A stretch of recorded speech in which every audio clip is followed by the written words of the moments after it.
The Law in front with 3/16 to the finish. Tiz the Law has a 4-length lead. He's left the others behind. Live from the backstretch at historic Saratoga Racecourse, this is Racing Across America. Racing Across America is brought to you by Pinnell's Restaurant, a Saratoga tradition since 1922. 284 Jefferson Street, Saratoga, just minutes from the track. The Leah Auto Group, Leah Cars for life. Find them on the web at leahcars.com. The new Capital OTB wagering platform.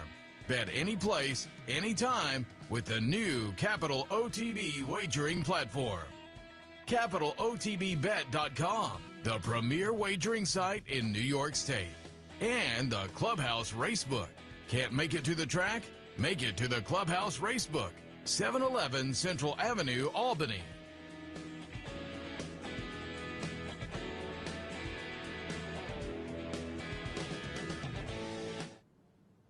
Good morning and welcome to the Wednesday edition of Racing Across America. Brian Nadeau with you on Whitney Week. We kick it off here week 4 somehow, in some way, shape, or form here at Saratoga. Of course, the Whitney on Saturday takes center stage, the Grade 1 test, and it looks like we've got some great weather finally. I don't think rain is in the mix at all, and so very excited about that. A 3 Grade 1 card on Saturday, I believe 5 stakes overall, so a lot to look forward to. They're going to draw that later today. Maxfield, arguably the best handicap horse in training, so like I said, a lot to look forward to. Well, we got a couple stakes today as well, and my first guest, I'll bring him in right now. Kent Sweezey's got, could be the favorite in the Stallion Series stakes today. And Kent, I want to say a big special thanks for joining me. I just quote unquote met Kent earlier, but I texted him yesterday. I said, hey, told you who I were and what was going on here, and your answer in about 5 seconds was, hell yeah, that sounds great. And when I get a text like that, you really go right to the top of the list. So thank you for making the time. Happy to have you here. How's it going up here? Great. Everything's good. Yeah. Everything's good. Happy to be in Saratoga. Big weekend coming up. Yeah, fun while it lasted today in the Stallion Series. And before we get to that, and we're going to show that full replay, and she had a little bit of a trip at Belmont last time. Just give everyone, I think you're a name now that's popping in the racing form. You went out on your own in 2017, but you paid your dues, and I know you grew up on Darby Dan Farm. Yep. Is that correct? Yep. Just give everybody a little bit of your background and kind of how you got to where you are today. First of all, happy to be here. Thanks a lot. No problem. Yeah, I worked for Jimmy Jerkins up here a couple years ago, and we had horses like Unified and FNX. Shaman Ghost was up here, Preservationist. So that sort of, I guess, grew my love for Saratoga, and we came up here as a kid to do the yearling sales at the Paisley Tipton sales. Okay. Growing up in Darby Dan, we did islands and mowgrass and things like that, and so coming up here for the summer was always the highlight of the year. So I went on one a couple years ago after Jimmy and started with a handful of horses, and now we have horses at Palmettos and horses at Monmouth, and it's great being at Monmouth because we can ship up here, we can go to Pimlico. If you look at any app you're on, you can see that we're running all over the place, so it's good to be in that central location of the Mid-Atlantic. So I spent most of the time here, but I go back and forth a lot and racking up the frequent flyer miles big time. And no, I'm happy to be here. It's a great day, and the filly's doing super. What's when you think of Jimmy Jerkins, I mean, you think of one of the consummate horsemen, patience, and just a great horseman through and through. What did you take most when you went out on your own, and what did you learn most from Jimmy? Probably, if I could pick one thing to learn the most, would have been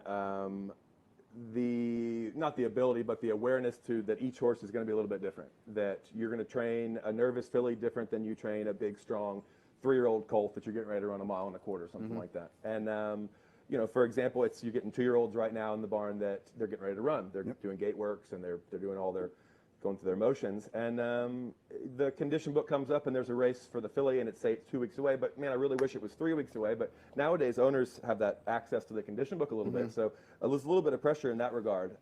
So it is nice having come from Jimmy that the bottom line is only run the horse when the horse is doing good and he tells you to. Right. When the horse is telling you they're doing good, and the feed tub's clean, they're bouncing around the shed rail in the afternoon, stuff like that. That's what I probably learned the most from Jimmy. And obviously just the hands-on stuff. You got to just keep working. Like I always tell people, keep working like you're an assistant. I keep working like Jimmy Jerkins is going to come around that corner right now and bust me for sitting down on my phone.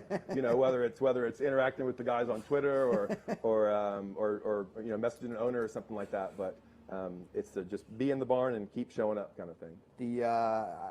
I'll say last year was the breakthrough, 1.46 million in purses. And your first graded stakes win as well. Let's bring up Fat Man and the grade 3 Fred Hooper horse you picked out of a in training sale, right? I know you mentioned when I kind of read the recap of this race that these were your first owners as well. So that had to be very prideful. Yeah, it's funny. The silks that he's wearing are actually my silks, but the cap that he's wearing comes from Brad Grady, who owned the horse before, and they didn't change the cap over. So as much as I love this race, it drives me crazy. He's wearing a bright orange cap. But no, he's a big lumbering horse. Look at him. I mean, it takes him a long time to get his wheels going, but once he does, and they went quick. Look how quick they went. 22, 44, 109. And he's still kicking. Just won a stakes race at Delaware Park, right? He did. And you know, the horse like that, it's hard to sort of pinpoint what he's the best at. He can go 7/8 like he did at Churchill Downs on Derby Day, where he ran 5th, beating the length, and then he can go a mile and a 16th like he did there. You know, so. He won a mile down at Delaware really well, and then he's going to come back and run in the Island at Monmouth in a couple weeks. So this year, we're already at 1.35 million, 42 wins. You said you've got 35 down at Gulfstream / Palm Meadows, and same at Monmouth. You're pretty busy these days, huh? Yeah, we are. I got a really good assistant down there, and I've got another assistant up here that's very good as well. And it's the communication factor, I think, is letting people know that even if you're not there, you know what's going on, and you got people that are on top of it. And obviously, the results can speak for themselves in a way. You know, if you're winning races for people, they don't mind that you're bouncing back and forth. It's when the horse runs a mediocre 5th that they say, "Oh, was it because I wasn't there?" And I don't think that's the case. I think it would be probably the same outcome if I was there or not. But yeah, I have much better owners this year. I have the same owners, but better horses from those owners. Starting out with people that my dad sent me a couple clients right away. And then we've sort of grown that. You know, we've grown what Chad said a couple months ago was about the growing a portfolio, taking a portfolio of owners that you have and growing them. They come with you with 2, and they leave. Now they've got 10 horses with you.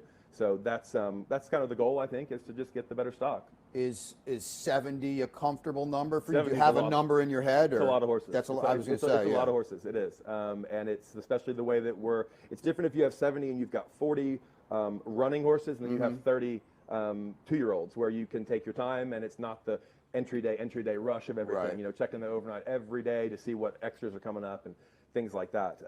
But we have probably 50 running horses, and then probably 20 to 25 babies. Which is obviously the future, which is what kind of gets you up in the morning. So I would think fun while it lasted is getting you up in the morning. We're going to show that race at Belmont where she did have plenty of trouble. You could make a case she was best. We'll show the entire race last time. She's the 5.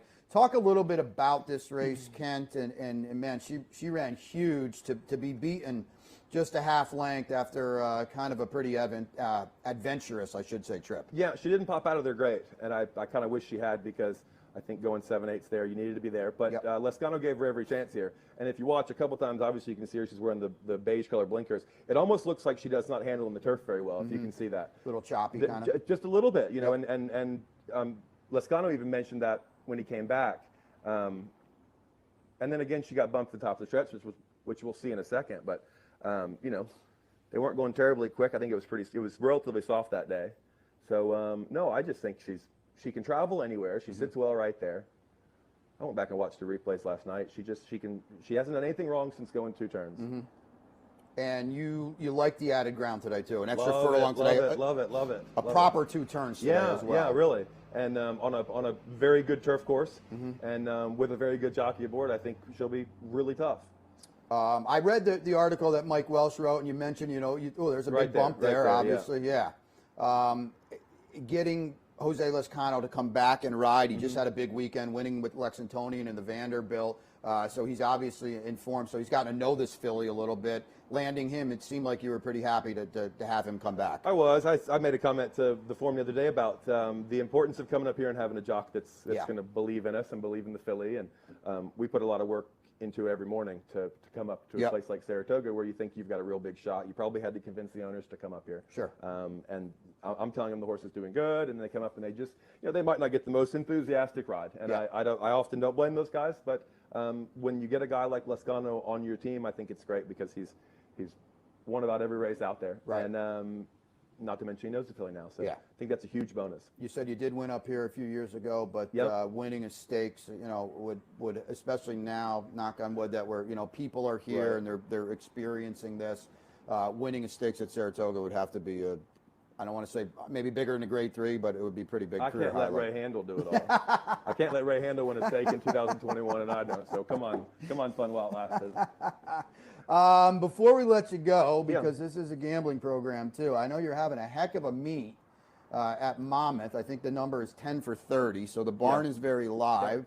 They've got to, if you're not in the loop, they've got to pick 5 carryover on Friday. They do. I see Jersey Jewel in there coming off a monster win, right? Yep. How's she doing? She's doing good. She's doing really good. Jersey bred.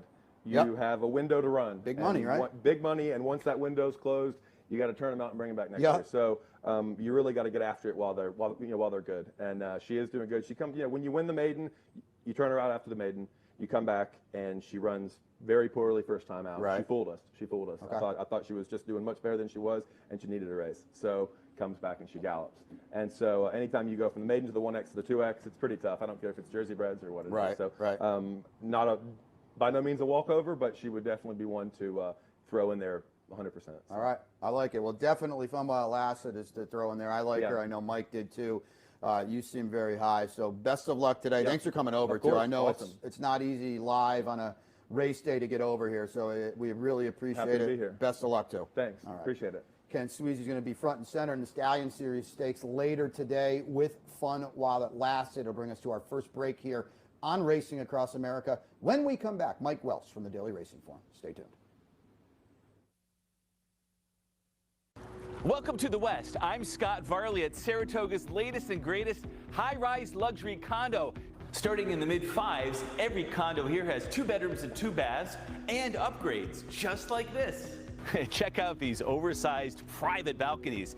We also have a gym, a private lounge, and get this, a heated parking garage.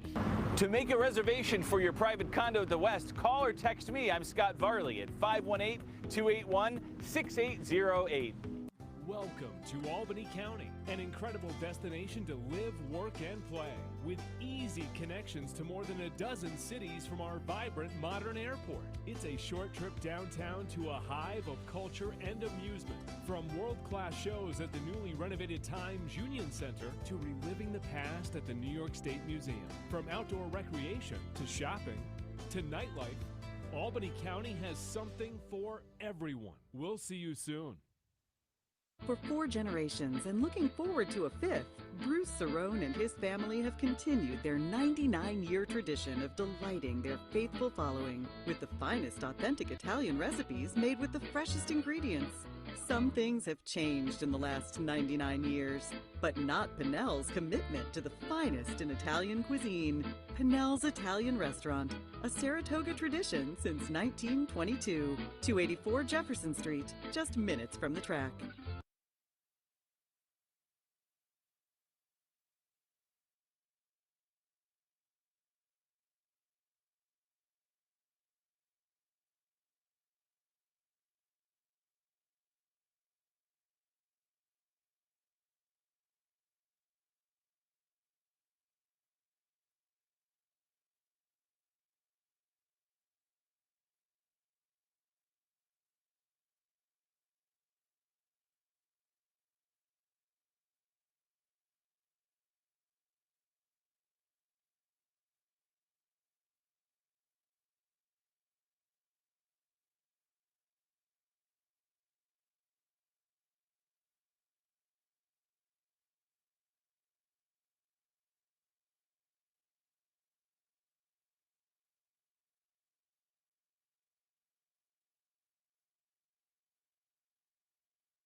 Welcome back to the Wednesday edition of Racing Across America. Brian Nadeau with you as we kick off Whitney Week, week 4 here at Saratoga. It goes by quickly if you blink, and a special thanks to Kent Sweezey, who was just on and was awesome. Just a really personable young guy, and he's got fun while it lasted today in the Stallion Series Stakes, and I think she's a major player, arguably the horse to beat off a very troubled trip last time, and he's kind of full of confidence. So a special thanks for him. As I've said time and time again, it's not easy to get over here live on a race day, and whenever anybody can, we give him a big thumbs up. And the gentleman to my right has done it quite a bit, so we give him a big thumbs up too. Mike Welsh of the Daily Racing Form joins me. Mike, is it Labor Day yet? How's it going up here? It seems like it should be, but we still got a month to go. And talking about Kent Sweezey, I talked to him on the phone about this race the other day, and he was awful bullish. Yeah. And well, he should be. I mean, the horse did have a bad trip, was definitely, as the race was run, as a someone who watches a lot of races, he was the best that day. Now, that being said, still going to have to work out a trip again today. You know how these turf races go. It's not the biggest field in the world, so that'll help Jose Lezcano out. The one thing I like about this horse, too, if you look at his PPs, he's had a different rider every single time he's run, including his last start. So this is the first time he's going to get the same rider back, and that could be a significant advantage. I mean, at least now Jose knows the horse, and so I think that's another plus in this horse's favor. He's through the rail, going to have to work out something from there, but I think everything being equal, if he gets a good trip and runs back to her last race, she's the one to beat. Yeah, and 5 of these gals come out of that race. So I know you covered this for the Racing Form and Sport Model. I guess she's the right morning line favorite. I mean, she won the race. She's won 2 in a row on turf. I thought today, Mike, that maybe the dynamics of the race could be a little different. As you know, this is a true 2 turns up here as well. Well, one reason it's going to be a little different is the horse set the pace last time. Shaker Shack is actually entered for main track only, so I'm guessing she's going to come out. So you're going to have a different pace dynamic without her in there. Sport Model stalked her last time, so maybe Sport Model winds up on the lead. You get Irad loose on the lead with her, and it could be a different situation too. I mean, she may be able to hold on and win again, especially if Fun While It Lasted gets in any sort of traffic. But the extra distance should help Kent's horse, and she's definitely proven at a mile where Sport Model is not at this point. So a lot of things in Fun While It Lasted's favor. Wouldn't be surprised if she actually went off the favorite here over Sport Model. Yeah, I agree. I think it could be a 9-5, 2-1 kind of scenario where it's a little bit of a coin flip. Before we look forward, let's go backward. A big weekend last Saturday where the return of the Belmont Stakes winner, Essential Quality, and he kind of did what he did what he does, I should say, in the Jim Dandy. He grinded it out. Let's show it. We've got the full replay of the Jim Dandy because I do think it's significant. He was drawn outside in a 5-horse field in the Godolphin Blue here. He doesn't like to make it easy, Mike, and I know he ran a heck of a lot longer than 9 furlongs. Yeah, that's right under the first turn here. Obviously, wasn't what the connections probably wanted, getting hung 4 wide in a 5-horse field and getting kind of trapped out all the way around. So, yeah, I mean, he just seems to do all he needs to do to win. Right. And that's, you got to admire that quality in a horse. He does the same thing in the morning when he works. He's not a good workhorse, right? He's not a bad workhorse. He's not the flashiest workhorse in the world, especially on the gallop out. Once he's done with his work, he seems to kind of cruise along with whoever is alongside him. He doesn't go out with those huge gallops that I always like to see, but once you get to know a horse and know that this is them. Well, I remember Derby week. It was, I think, with Spa City, who we could probably claim for a quarter this summer. So, I mean, I think a lot of people were down on him. As you mentioned, just not an elite workhorse. And here's Louis Size getting into him already. Obviously, he's been hung wide in the pace. The pace of this race was pretty hellacious. When you looked at it on paper, you kind of thought they might be going in 50. Somehow they go 47-1. And then here you're kind of thinking, all right, now he's back in the bridle and he's going to win for fun. And keep me in mind, does sneak up the rail, and he goes wide here. Didn't necessarily kick it in, Mike, as maybe you thought he was going to right here. Well, that's true, but you got to consider the trip he's had up to this point. That's not a winning trip for most horses. I mean, horses hung 3-4 wide both turns and forced to make a little bit of an early move to get into contention from last. You know, you got to give him credit. You know, the horse that he's beating here, and actually is starting to draw away from at the end, came up the rail every step of the way. And keep me in mind, he's an odd horse as a workout watcher. This horse could do 46 in the morning like breaking sticks. He's one of the best workhorses, maybe the best workhorse in the 3-year-old division that I've seen on a consistent basis. Yet in his races, he falls back off the lead. You would think the way he works in the morning, he would be closer to the pace. And I've been kind of waiting for him to put it all together in the afternoon and maybe win one of these, and he almost did. But, you know, I haven't seen the sheet numbers yet, but obviously Essential Quality is going to get about 2 points faster for that wide trip. So 98 on the Buyers. Yeah, no knock to me for his performance here. I mean, he got the job done. He won the race. He overcame a tough trip to do it.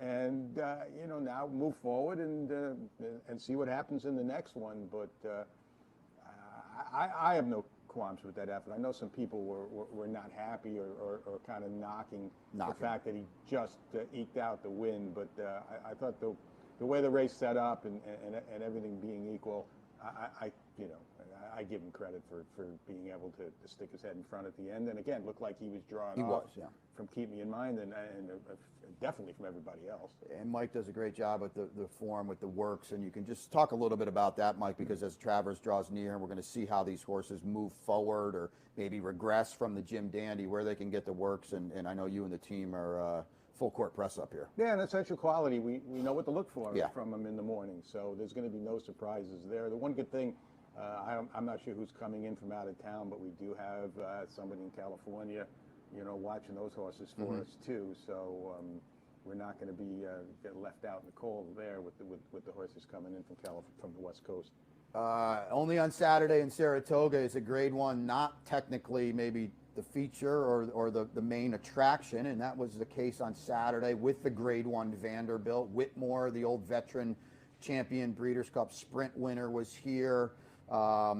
Mischievous Alex was here too, and we'll talk about him in a second. A real dud, and Mike will hit on that a little bit. But Lexingtonian, when he feels like running, Mike, he's pretty darn good. And Jack Sisterson brought him over here off a real no-show in the Met Mile. Let's take a look at the Vanderbilt entering the far turn. And a horse, if you needed the maker horse in mid-stretch, special reserve, you're walking to the window. Yeah, no, exactly. But he's hung wide himself all the way too. So where he's not going to get there, he's going to hang off this wide trip and only around one turn. Essential Quality had a wider trip around 2 turns and was able to go on and win. So that's my point there. But this is a great effort by the winner on the inside. He had dueling almost every step of the way, got past, came back on. He had trained terrific for the race. We had a very good work on him. We had good works on a few of them in here. Good horses, fast horses like these, they usually have pretty good works in the races like this. But I got to give Jack Sisterson credit for this, having the horse run so poorly in the Met Mile, thinking enough of him to bring him back in another Grade 1 and then getting rewarded.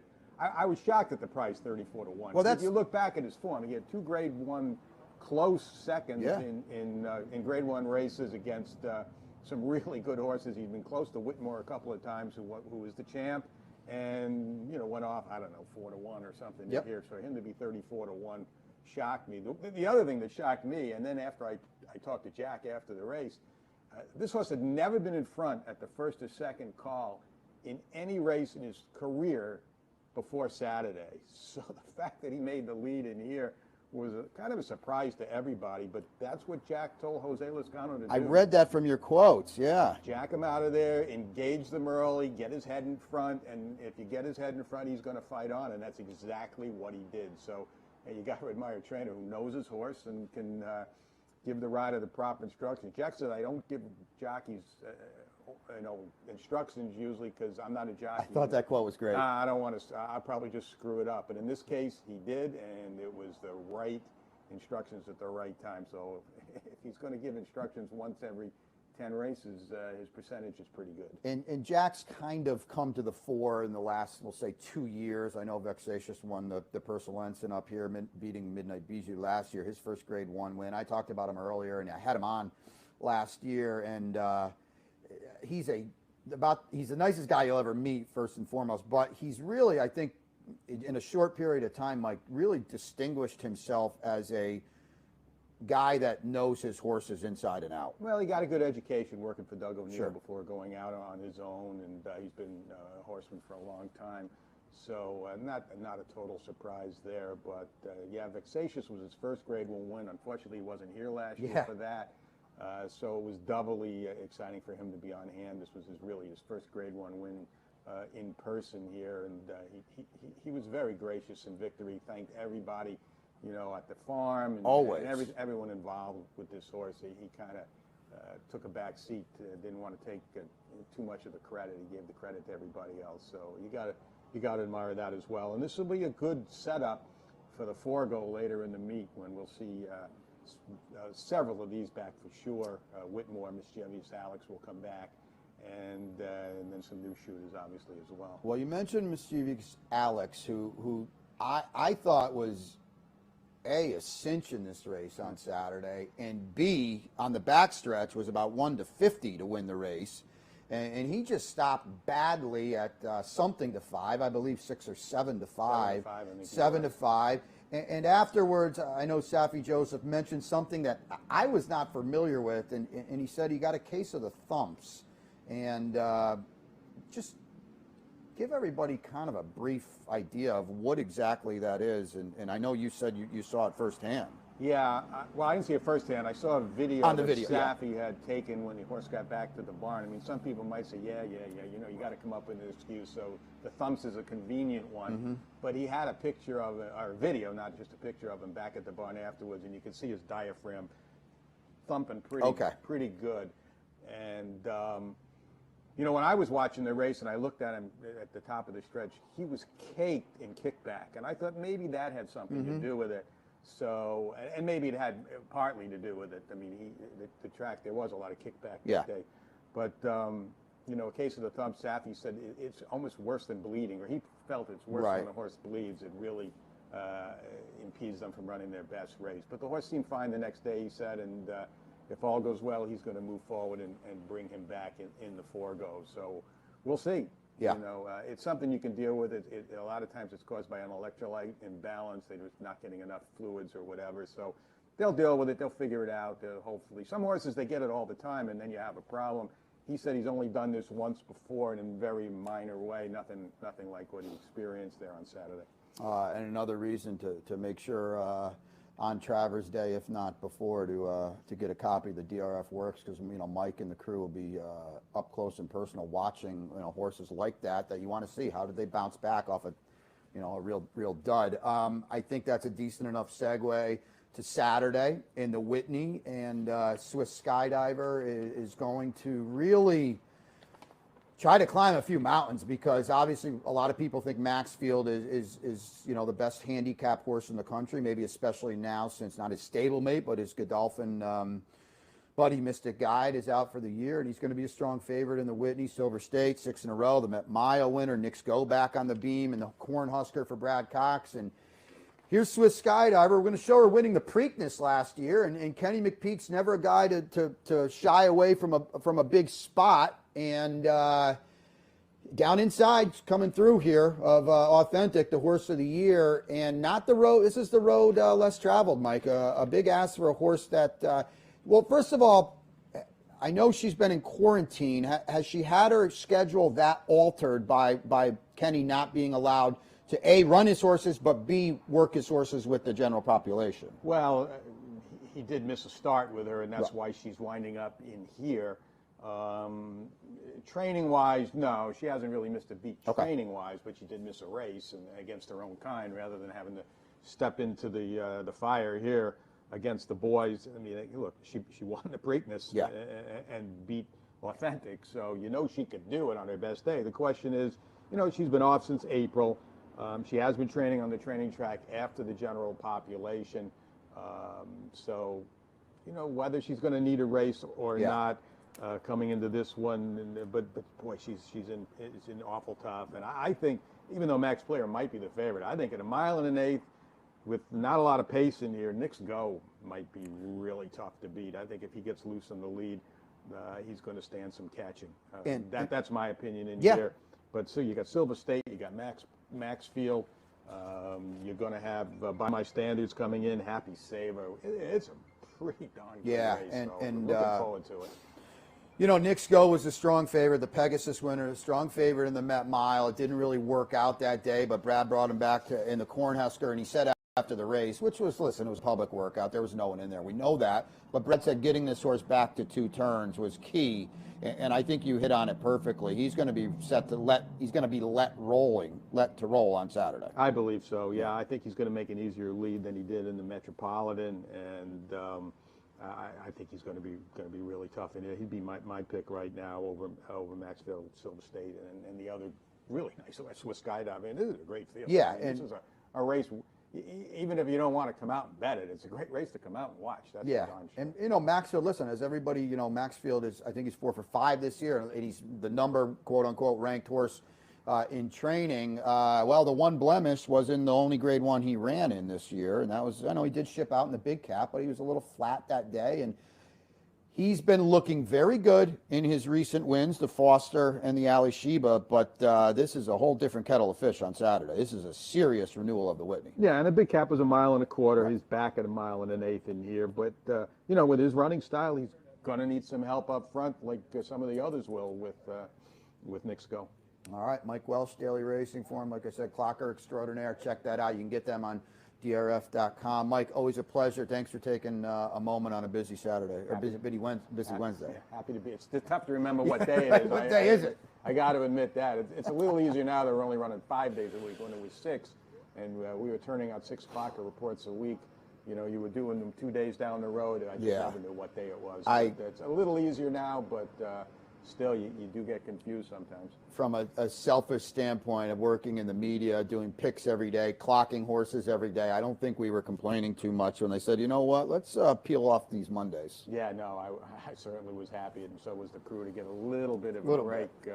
Putting out 5 of them a week instead of 6 is like a vacation almost. All right, Mike Welsh from the Daily Racing Form will bring us to our next break here on the Wednesday edition of Racing Across America. When we come back, Tom Law of the Saratoga Special. Stay tuned.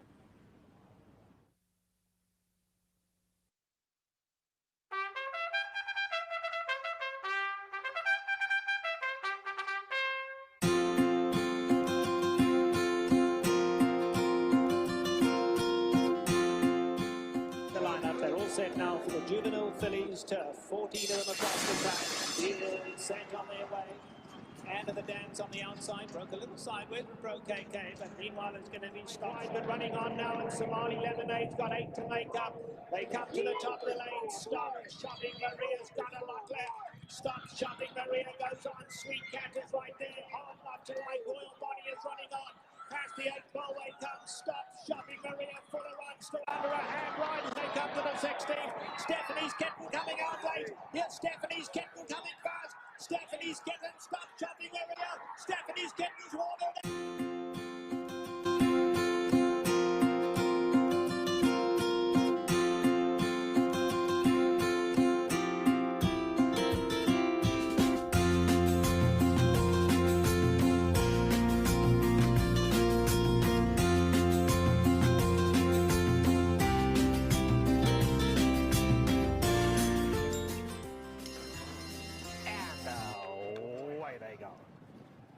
Watched the chances, broke smartly, but so did Terra from the Cape. On the inside, Sky Lantern, the grey going well. If he can get through. Sky Lantern, the grey, looking for somewhere to run. Wide open. It's Terra from the Cape hanging on. Terra from the Cape tries to go all the way. On the outside now, here comes Flotilla in the light blue. Flotilla is absolutely flying. Watch the chances in there too. But Flotilla has gone right on by. And Flotilla is coming home to score. Flotilla has won it just about 2 in the end. It'll be watch the chances. Summer of fun coming on to finish there.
Welcome back to the Wednesday edition of Racing Across America. Brian Nadeau with you. We kicked it off with Kent Sweezey in the stakes today, and a special thanks to him. Fun while it lasted, aptly named. And then Mike Welsh of the DRF just stopped by. Clocker extraordinaire, talking a little shop, the Jim Dandy, the Vanderbilt, looking ahead to the Whitney as well. And it is Whitney week here at Saratoga somehow, some way, shape, or form. I'll bring in my next guest. A happy belated birthday to longtime friend Tom Law. Do you even know what day it is here in Saratoga? As you know, Saratoga Special guy. I've played that hat to I certainly won't say critical acclaim in the past, but it's when you work for the Saratoga Special up here, sometimes you have to be reminded of the day, your name, where the heck you are. So thank you for stopping by. You need to go to the grocery store, do your laundry.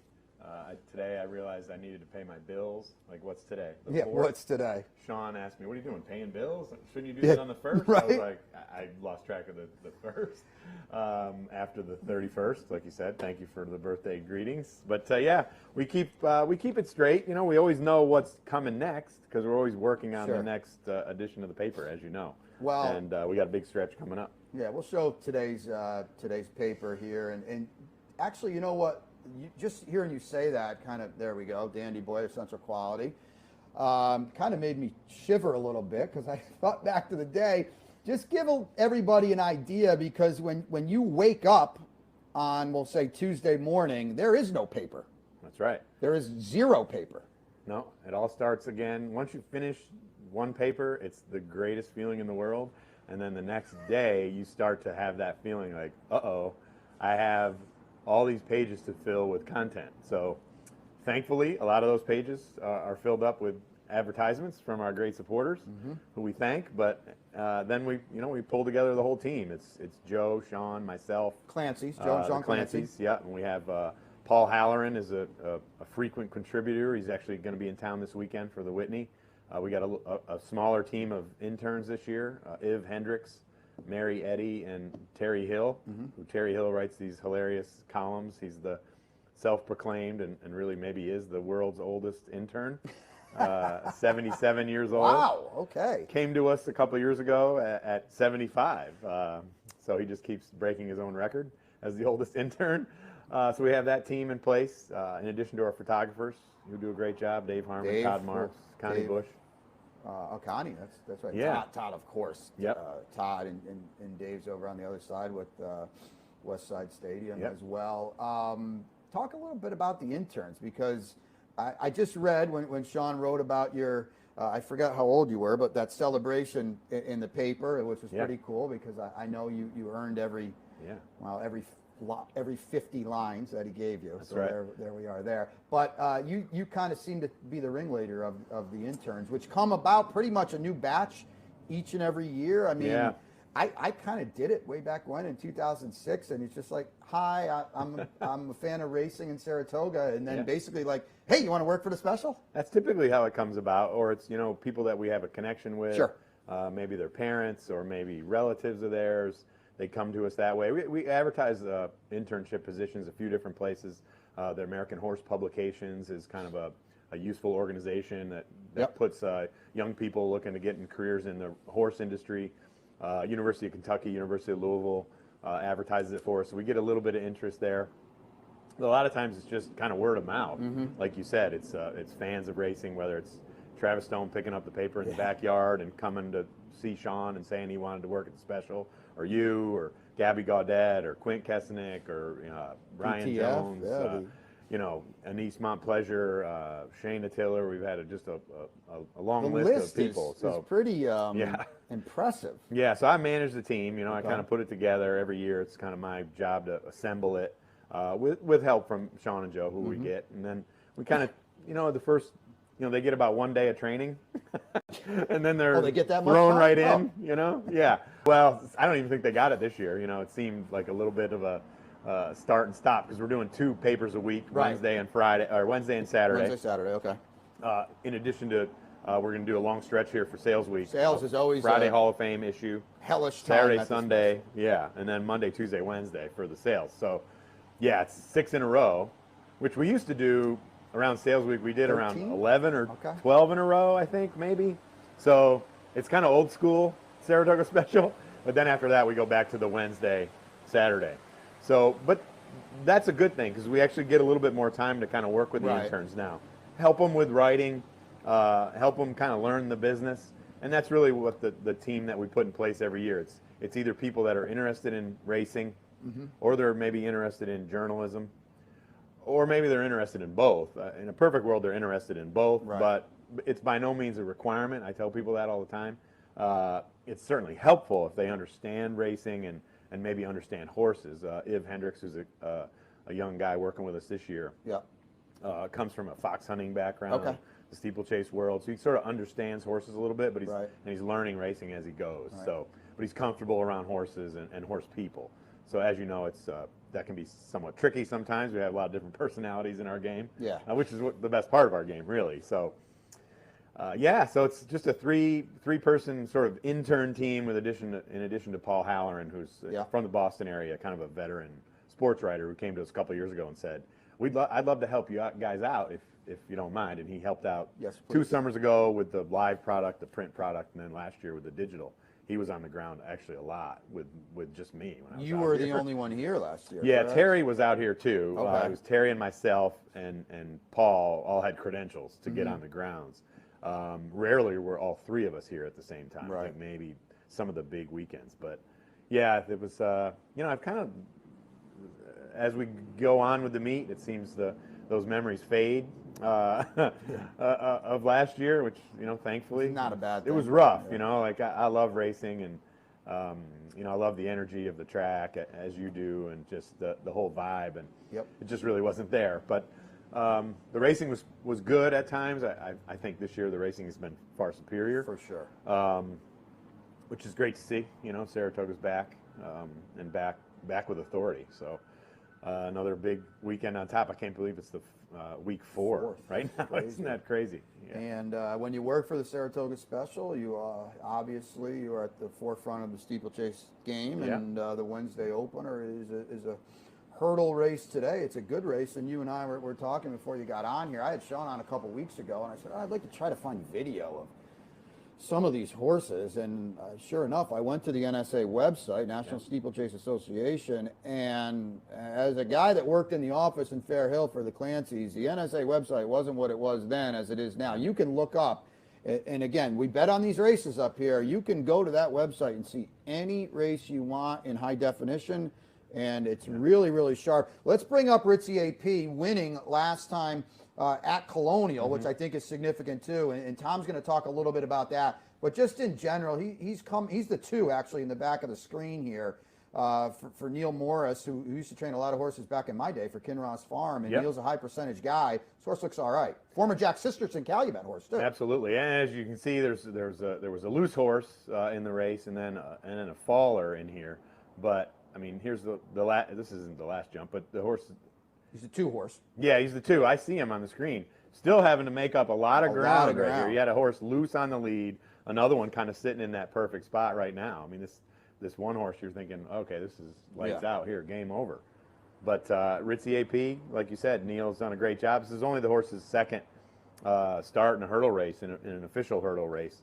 Son of English Channel, out of an AP Indy mare, so you just knew that the distance was going to be to this horse's favor. But right here, still just cruising. Obviously the loose horse is out of the way, thankfully here, and still really cruising up on the inside, making a nice move. And then once they straightened away here, I love at Colonial they can go right down to the rail. They go right down to the inside rail.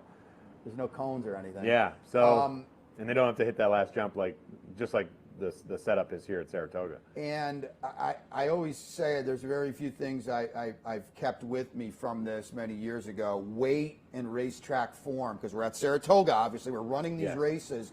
If you're not familiar with the product, typically most, if not all, of these steeplechase races will be run over, we'll call them European-style, undulating hills and terrain like that. Obviously, this is the racetrack. I think the fact that Ritzy AP did that at the racetrack gives him an edge here over some of these horses that maybe have been winning over different courses. Well, and that can't be understated at all.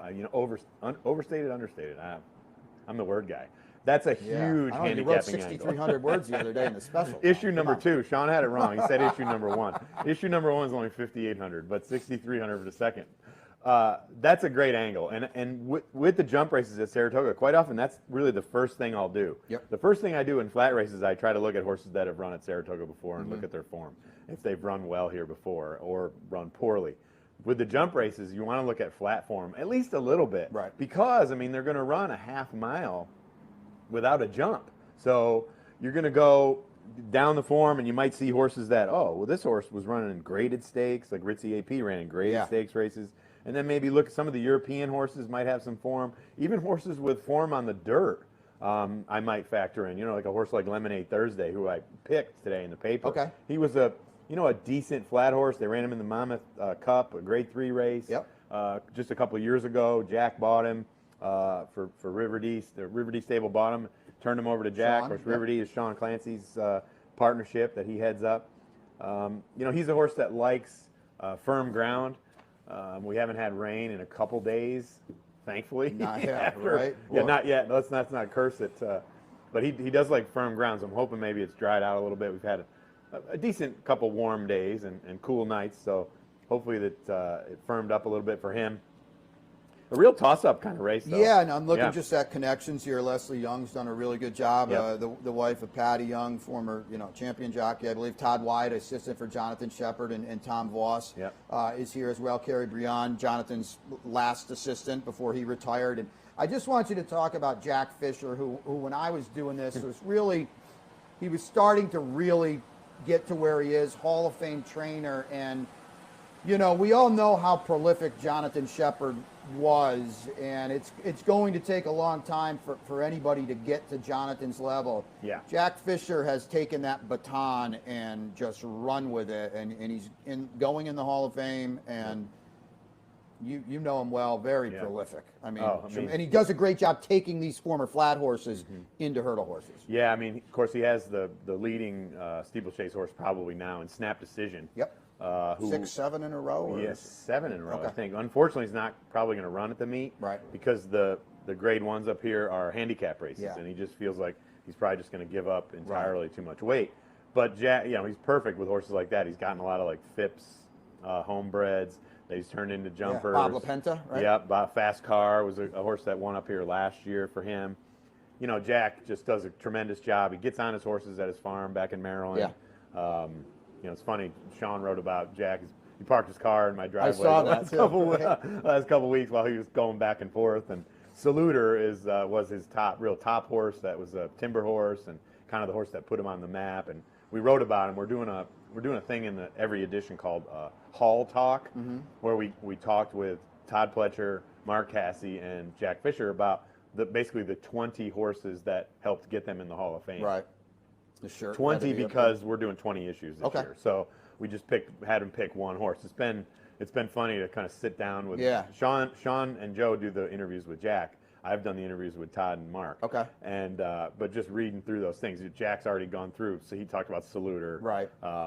Who had a huge impact on his career, and that's like his license plate on his car. Yeah. So hope I'm not giving out too much information there. Good night shirt, Yeah. obviously. Oh, good night shirt. Immortal. Just the list is. And going through and doing these lists before we did any of the interviews. Yeah. I mean, we had a list as long to come up with. I took the list to Todd Pletcher and was like, "Holy cow!" Yeah. And even Mark was like, "Well, my list isn't as good as Todd's." But I mean, his list is amazing too. yeah. So, and Jack's, like you said, is It's kind of like that. You hear that song, you're like, "Oh, that band sang that song too." Like, wow! Like, oh, I remember that song. I the remember hits. that He's horse. got so many hits, right? Yeah, absolutely. All right, we talked horses enough. Yeah. Good enough with that. Let's talk beer. I mean, the Saratoga Special cares about these horses up here. I mean, The two things I'm known for now are craft beer and my passion for it, and not overindulgence, hopefully, but I do enjoy it, and the handicapping. In that order. Too. Yeah, and in that order. Yeah. Well, no, the handicapping is what people stop and talk to me about. They don't stop and talk to me about the articles I write, but that's okay. I hope they read them. But yeah, the beer. So we got a picture, I believe, of the yeah. logo. At least 20 years, and the special has broke through. Right there, it is. Yeah. So as you see, the Whitman Brewing is a place here in Saratoga. The Krager family started Whitman. They have a cafe and a brewery in the old Saratogian building at 20 Lake Avenue, right downtown Saratoga. Yep. And last year was going to be our 20th season of the paper. Obviously, we did do a 20th season of publishing the Saratoga Special. Didn't print it, but they wanted to do something. We were going to have maybe a get together there, a 20th season sort of party, and they talked about maybe we could brew a beer. They had just opened like in January, February, so they were just kind of getting going. So then this year they kind of carried it on. They said, we're still interested in doing that if you guys are game for it. So Joe stayed on them. I stayed on them, they stayed on us, and I basically, we followed through. As you know, with the special, sometimes we're running in 7,000 different directions, and just sometimes doing the paper is for a small staff is in and of itself a very difficult task. So things like, oh, we're going to do this beer, what a great idea. We get to the end of the meet, we're like, we should have done the beer. So this year, they were nice enough to offer to do it. Right. They came up with, they were like, what kind of style do you guys like? So we're kind of IPA guys. And they said, well, what about doing like a West Coast IPA, which is a little bit more of a malt hop balance versus like the popular IPAs are like, might be like a juicy, hazy IPA, super popular now. We're like, yeah, that'd be great, like a Sierra Nevada Pale Ale, just kind of a real balanced kind of beer. And so they went ahead and they said, this is what we're going to do. We're going to brew it on Tuesday. It was in July. You can come on down and kind of check it all out. So I went down there and was kind of like watching the guy do it. And I've done a little home brewing myself in the past, just for fun. So I was going to say, we probably won't be having a Miller Lite together anytime soon. soon. Well, I would drink one, if I was just finishing cutting my grass and it was hot or something. Or if you had a nice cooler in the backyard over here, I'd go for one. If it wasn't working, of course. But so then we went down when they did the canning, and like we sent we had a young woman, Sammy Loud, who did social media and marketing for us. She's now since gone to Korea to go teach English in Korea. So she helped us out. She went down there and watched the cans coming up the line. Yeah, just going to do something else, right? So we got the cans. We had a little release party the other night for our Readers Club members. So we have another thing we do is we have this Readers Club, which is kind of like our little support team. You can join, pay $35, kind of help us out a little bit, get a hat, get some nice coasters this year. And we invited people to the release party. So it was a lot of fun. We were going to have it outside. Unfortunately, it rained on Sunday, but we had the beer, and you can still get the beer at Whitman. Where can we get it? You can still get it down at Whitman. Okay. They sell it there at the brewery. They have it on draft. It's only $6 a pint, which is pretty good. It's like a bargain in Saratoga. Right? Really? Are they missing a one in front of that? And I think the 12-pack or 4-packs, 4 16-ounce cans are only between 10 and $12. All right, and that's the old Saratogian building on the lake and corner of Lake Maple, and Putnam. Putnam, okay. Or no, 9 Maple. Maple, right? Not Putnam. Putnam's down further. Okay. But yeah, right there by the police station, caddy corner, right directly diagonal It's across. perfect. Yeah. Start there, end there. Which is funny because the whole thing retraces my roots. I started my journalism career at the Saratogian in '94. Okay. The fall of '94, my first job out of college, I was a sports clerk, part-time, 20 hours a week maybe, compiling Little League scores and high school football stuff, and then eventually was promoted, and I was doing picks in the Pink Sheet in '95. It's the first year I started picking the paper. And I think when I met you was probably when I was working for the Special, maybe in 2006 or 7 at Keeneland. You were Thoroughbred Times? I was at Thoroughbred Times, yep. So I was at Thoroughbred Times from '98 until it went bankrupt in 2012. So through no fault of mine, I hope. No, the parent company of Thoroughbred Times went out of business, and so did I. NTRA president? National Turf Writers and Broadcasters. Yeah, I'm the president of that. Second go around now. I was president back around that time we met. Yeah, you remember. That's how I got in, I think. That's right. I think Sean was like, write this law guy, and he'll get you in, so...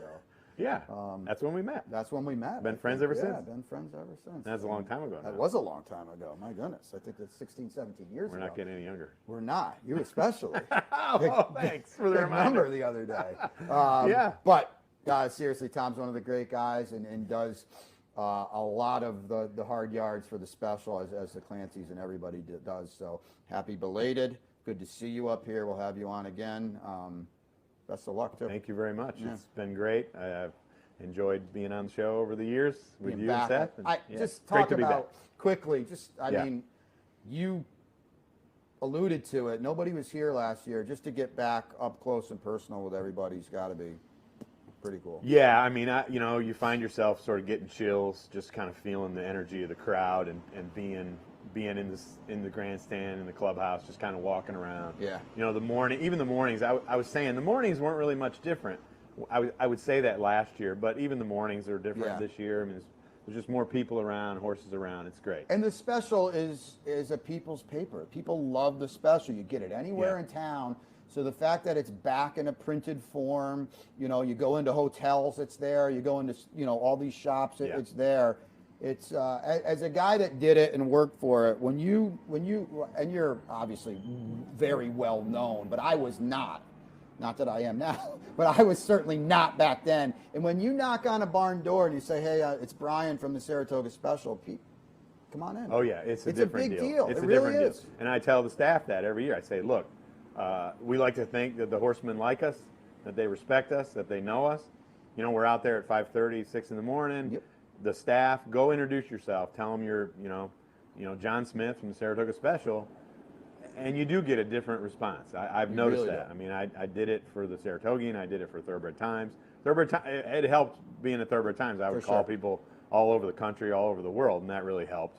But yeah, I think the special makes a huge difference. And like you said, the paper's available all over town, and we're kind of like a two-part. I think of it as a two-headed monster. We're good for the novice fans, but like the serious horse racing insiders also like the paper. Yeah. So like, what other publication can really say that? Yeah, so without a doubt. we're going to keep doing it that way. I think you can read our stories and kind of get a great feel for what's going on at the races. And I tell our writers, some people are reading our paper because maybe they're not in Saratoga. Yep. And they want to know what it's like to be at Saratoga. Yep. So And hopefully we do that. Nothing brings that more to them than the special. So Tom Law, appreciate you stopping by on what I know is a busy Wednesday here at Saratoga. That's our last guest on the Wednesday edition of Racing Across America. One more break. When we come back, we'll wrap it up. I know they just drew the Whitney, so we'll talk about that real quickly. Stay tuned for the wrap. For 4 generations and looking forward to a 5th, Bruce Cerrone and his family have continued their 99-year tradition of delighting their faithful following with the finest authentic Italian recipes made with the freshest ingredients. Some things have changed in the last 99 years, but not Pinnell's commitment to the finest in Italian cuisine. Pinnell's Italian Restaurant. A Saratoga tradition since 1922. 284 Jefferson Street, just minutes from the track.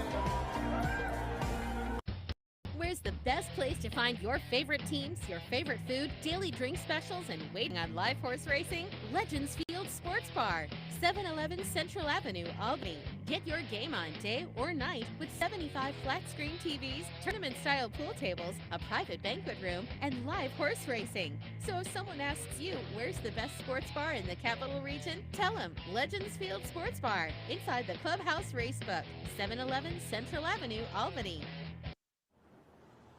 Welcome back to the Wednesday edition of Racing Across America. We're going to wrap it up here. Kent Sweezey, Mike Welsh of the DRF, and then Tom Law of the Saratoga Special. I can't thank those guys enough for making time to come over on a Wednesday morning. It's always difficult live on set during a race day, and it goes a long way when people make the time. So I really, really appreciate those guys. Kent has a great chance, fun while it lasted, in the stakes today. Before we go, I appreciate buddy and colleague Mike Callahan sent me the Whitney draw, so here it is. They drew it about 10 minutes ago, I guess.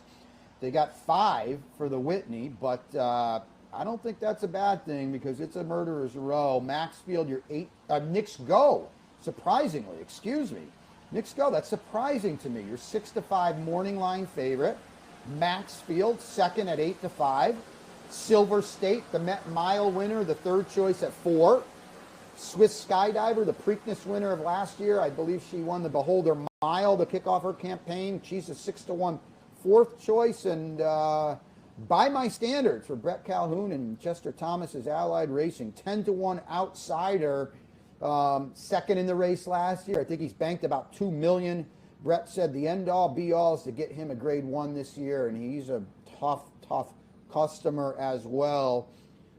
There's your 5-pack in the Whitney. The post position, Knicks Go in the 4, Maxfield in the 5, Silver State in the 2, Swiss Skydiver to 3, by my standards the 1. Knicks Go will be in the front and take it from there. It's a compact but darn good field in the Whitney. Can't wait to see how that goes on Saturday. The test as well with search results runs on Saturday, and of course the grade 1 Saratoga Derby 2, a 5 stakes card, I believe, on Whitney Day. We always look forward to, I'd say, second biggest weekend. Certainly doesn't really take much of a back seat behind the Travers. So the Whitney on Saturday. Wednesday today, 2 stakes to shine again, the Stallion Series as well on the turf. Week 4 somehow here at Saratoga. The weather looks beautiful. The weather looks beautiful all week, and that's significant because we've definitely had to dodge it up here during the meet so far. So we hope to see you out. That's it for me. I'll be back tomorrow morning with Anthony Mormino for the Handicappers Report, and then him and I will stick around for Racing Across America, a handicappers version of Racing Across America. Best of luck to everyone today here at Saratoga.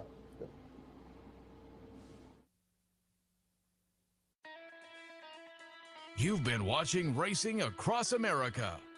Racing Across America has been brought to you by. Racing Across America is brought to you by Pinnell's Restaurant, a Saratoga tradition since 1922. 284 Jefferson Street, Saratoga, just minutes from the track. The Leah Auto Group, Leah Cars for life. Find them on the web at leahcars.com. The new Capital OTB wagering platform. Bet any place, anytime with the new Capital OTB wagering platform. CapitalOTBBet.com, the premier wagering site in New York State. And the Clubhouse Racebook. Can't make it to the track? Make it to the Clubhouse Racebook, 711 Central Avenue, Albany.